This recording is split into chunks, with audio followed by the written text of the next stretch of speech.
Assalamualaikum warahmatullahi wabarakatuh. Anak-anakku sekalian, berjumpa kembali dengan pelajaran fikih. Kali ini masih tentang masalah sumber hukum Islam bagian kedua, yaitu sumber hukum Islam terkait dengan masalah ijtihad. Dalam kesempatan ini saya akan menjelaskan tentang masalah mursalah. Apa sih yang dimaksud dengan masalah mursalah? Masalah mursalah atau masalah menurut bahasa artinya manfaat atau kebaikan. Sedangkan mursalah berarti lepas. Menilik dari dua kata itu, maka kalau menurut Syekh Abdul Wahab Khalaf bahwa masalah mursalah adalah sesuatu yang dianggap maslahat, namun tidak ada ketegasan hukum untuk merealisasikannya, dan tidak ada pula dalil tertentu yang baik yang mendukung maupun menolak, sehingga kemaslahatan ini disebut dengan maslahah lepas. Artinya maslahah yang tidak diatur dalam nas baik Al-Quran maupun hadis. Kehujahan masalah mursalah maksudnya adalah memang masalah mursalah ini ada pro dan kontra antara masing-masing ulama. Pada kesempatan ini saya hanya akan membahas tentang ulama yang setuju masalah mursalah sebagai salah satu sumber hukum Islam. Nah, apa alasannya? Yang pertama bahwa syariat Islam diturunkan sebagaimana disebutkan oleh para ulama berdasarkan petunjuk Al-Quran maupun As-Sunnah adalah dalam rangka untuk merealisasikan kemaslahatan dan kebutuhan umat manusia. Jadi dan kemaslahatan itu apalagi kalau itu kemudian terkait dengan masalah-masalah yang sifatnya muamalah, hubungan antar sesama manusia, baik itu masalah politik, kemudian masalah perdagangan dan lain-lain, itu seiring sejalan dengan peradaban manusia itu sendiri, sehingga bisa jadi ketika masa Rasulullah belum diatur, tetapi kemudian pada saat ini perlu adanya pengaturan-pengaturan tersebut. Kemudian yang kedua, para sahabat mengakui keberadaan masalah mursalah sebagai landasan penetapan hukum tanpa ada seorang pun yang membantahnya. Para sahabat mengakui misalkan Rasulullah tidak pernah memerintah untuk membukukan Al-Quran dalam satu buku, satu kitab, itu belum pernah. Tetapi para ulama sahabat ketika itu berkesimpulan atau mengakui kemaslahatan yang dilakukan oleh Abu Bakar itu karena beliau setuju dengan membukukan Al-Quran. Jadi itu. Atau Sayyidina Umar itu yang memulai mencetuskan ketika seorang suami menceraikan istrinya dengan 3 kali, langsung cerai 3 kali. Misalkan seorang suami berkata kepada suaminya, engkau saya ceraikan 3 kali, menurut Sayyidina Umar itu jatuh talak 3, padahal pada masa Nabi seperti itu tidak, baru jatuh talak 1. Alasannya Sayyidina Umar apa? Kalau pada masa Kanjeng Nabi dulu rakyatnya adalah orang-orang seperti saya, dan saya bersama para sahabat, para teman-teman saya yang mendapatkan didikan langsung dari Nabi, itu dalam mengatakan masalah perceraian itu sangat-sangat berat. Pertimbangan-pertimbangan masa tidak ceplas-ceplos seperti sekarang, kata Sayyidina Umar begitu. Sehingga akhirnya diputuskanlah untuk menghilangkan kesembronoan itu, maka Sayyidina Umar menyatakan talak itu jatuh talak 3. Anak-anakku sekalian, berhubung dengan adanya kehujahan kemaslahatan itu, maka para ulama yang setuju dengan adanya masalah mursalah itu mensyaratkan yang pertama bahwa masalah itu merupakan masalah yang doruri, masalah yang pokok, ya. Kalau misalkan masalah-masalah yang pokok yang tidak bisa ditinggalkan, itu memang yang bisa dijadikan sebagai suatu pertimbangan. Yang kedua, kemaslahatan itu bersifat kulli. Dalam artian apa? Ini untuk kemaslahatan orang, semua orang Islam. Tidak hanya maslahat untuk satu sisi, untuk satu orang, satu kaum, satu masyarakat, tapi merugikan masyarakat yang lain. Tidak seperti itu.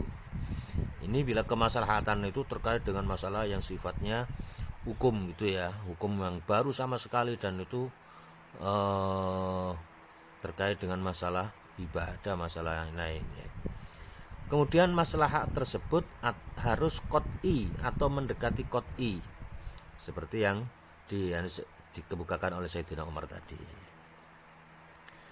Baik, kemudian kita lihat selanjutnya macam-macam maslahah. Yang pertama, maslahah berdasarkan keberadaannya. Maslahah itu ada yang muktabaroh. Artinya apa? Kemaslahatan itu secara tegas diakui oleh syara dan ditetapkan ketentuan-ketentuan hukum untuk merealisasikannya. Dan maslahah seperti ini tidak masuk dalam kajian masalah mursalah yang merupakan bagian dari ijtihad ini. Contohnya apa? Larangan minuman keras itu ada kemaslahatannya dan itu sudah ditegaskan oleh syara. Kemudian ketentuan hukumnya juga sudah dijelaskan oleh syara, oleh nas. Itu kalau Oke.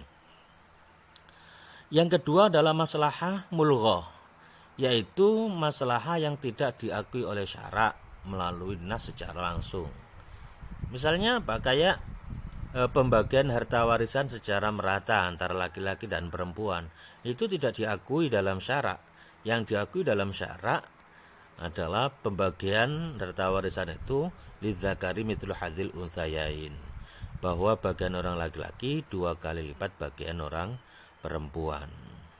Ini maslahah mulghah, maslahah tapi apa? Tapi sia-sia, sehingga tidak diatur dalam syara. Sepintas kayaknya kemaslahatan. Tuh. Kemudian yang ketiga, maslahah yang dimaksudkan yang kita bahas di sini yaitu maslahah mursalah. Maslahah mursalah itu maslahah yang tidak diatur secara langsung oleh syara ya. Tetapi kemudian juga tidak ditolak oleh syara. Seperti yang kita bahas sekarang ini ya. Ini kemaslahatan.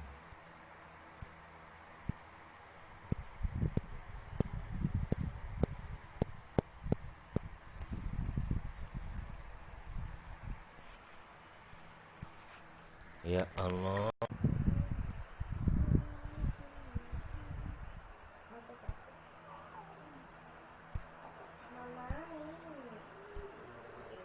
Ya.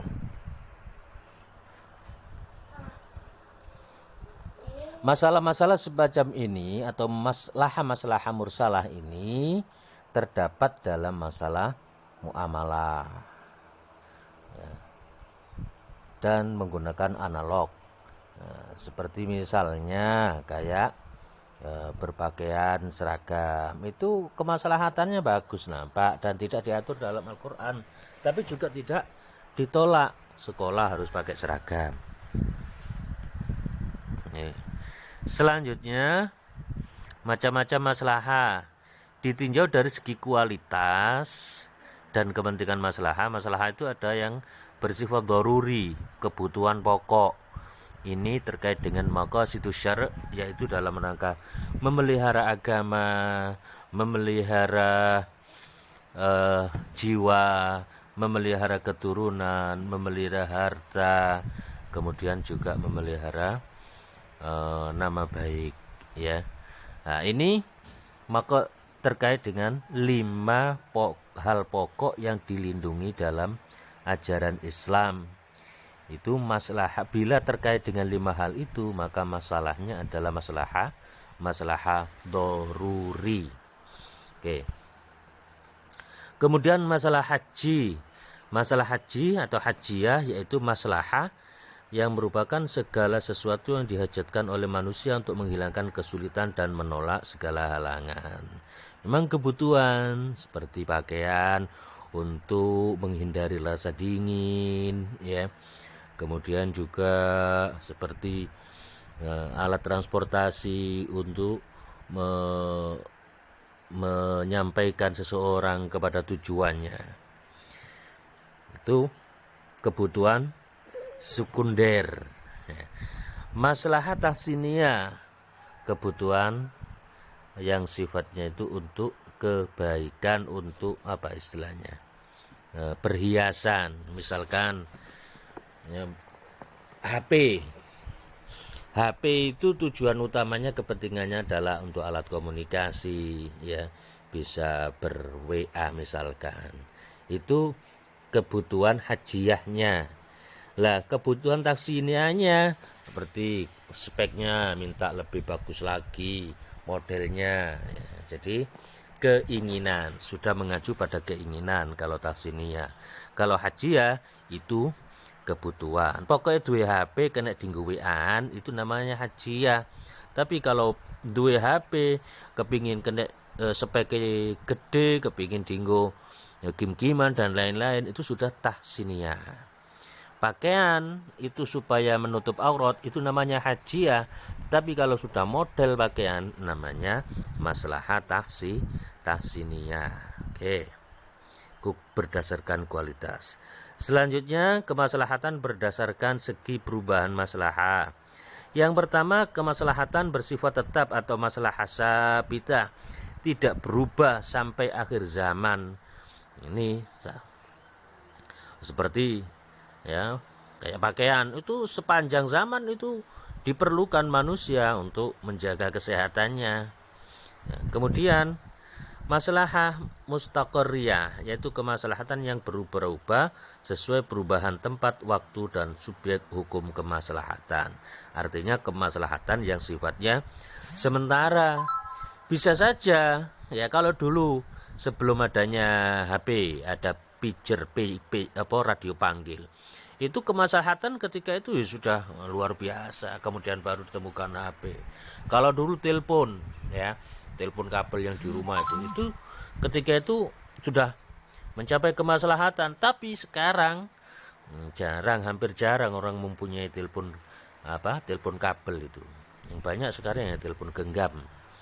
Itu kemaslahatan yang berubah-berubah.